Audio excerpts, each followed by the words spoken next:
This really works. I mean, it really does work if you just put in the minimal effort that I've been speaking about. This is the mystery.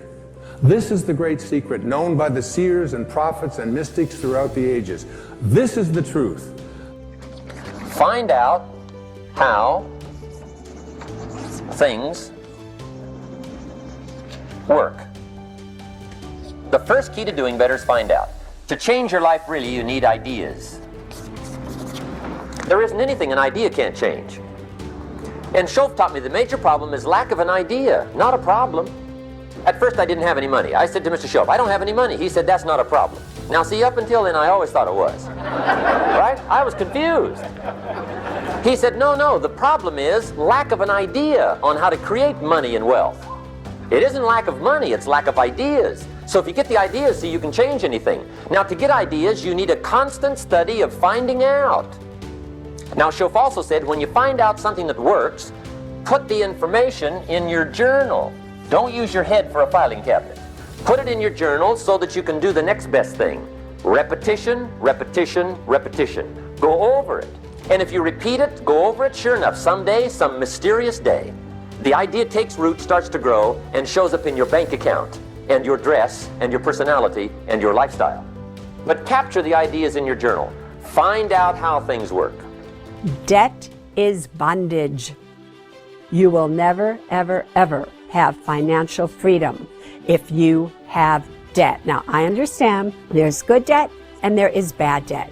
Good debt, mortgage debt, student loan debt, especially if you know what you want to be and you didn't overextend on the student loan and the amount you took out. Bad debt, credit card debt.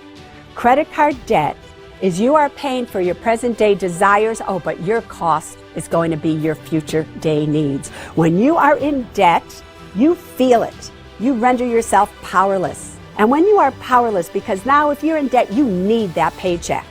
Don't you think everybody can feel that? You walk into an interview and you need that job because you have to pay for your debt. You need it. Your boss can feel that. They can feel your powerlessness.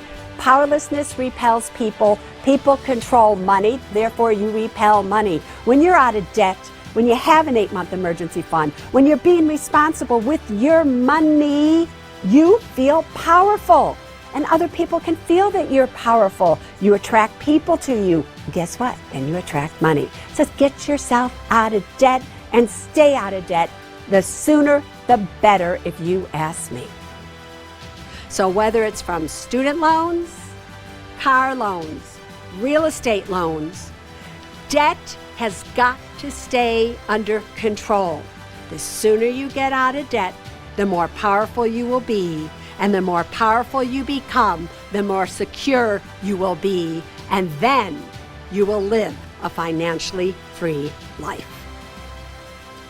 The people that we read about, the people that we admire, the Elon Musks, the Steve Jobs, the Warren Buffetts, etc., all have one thing in common. They have extremely high self-esteem. The high-performance people, the one thing that they all have in common is they're hungry. Hungry for a better life. Hungry for change. Hungry for the tough love their parents didn't give them. 87% of everybody that walks the face of the earth, 7.65 billion people, are unhappy. I didn't know till I got grown up and was an adult that everybody didn't have self-esteem. I didn't realize that everybody didn't have self-confidence. I didn't realize that everybody didn't have self-worth. Growth only comes through pain. No pain, no gain. It's the same in life. Tough love gets the job done. It's bloody hard to be a high-performance person. Being a high-performance person is a full-time job. I'm like this 24/7, 365, and I've been like this for the better part of 50 years. I'm always like this. I'm always pushing the edge of the envelope. Most people procrastinate because they're unsure, so just do it. But I've never had a problem just doing it. But being liked doesn't get you a raise when you're working for wherever you're working for. Efficiency, accountability. If you want $1 million, you'll make $1 million, not $1.5 million. If you want 10 million, 100 million, and you'll never exceed that. You will never exceed your highest expectation. You will never exceed your highest, craziest thought. Never. That's a guarantee. Schultz gave me this word for my life change. He said, study. Great word. If you wish to be successful, study success. If you wish to be happy, study happiness. If you wish to be wealthy, study wealth. Don't leave it to chance. Make it a study. Some people just go through the day with their fingers crossed. See, that won't do it. You've got to study the things that can change your economic, social, spiritual, personal life. Now, here's a qualifying phrase. And we'll have several of these qualifying phrases throughout the seminar. Here's the first one. You may not be able to do all you find out. I understand that. You may not be able to do all you find out, but you should find out all you can do. See, you don't want to wind up at the end of your life and discover that you've lived only 1/10 of it. And the other 9/10 went down the drain. Not for lack of opportunity, for lack of information. So that's number one, find out how things work. Now here's the best human virtue for finding out, curiosity. Make a note of that. Curiosity. Be curious.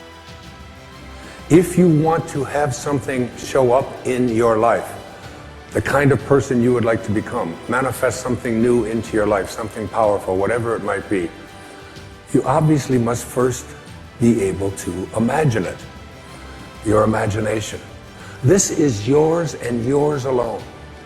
You can place anything into your imagination that you want to place there. Independent of what anybody else says about it, independent of what your senses tell you, independent of all the evidence that may be to the contrary, you can place into your imagination an I am that represents what you would like to attract into your life and make it come into fruition.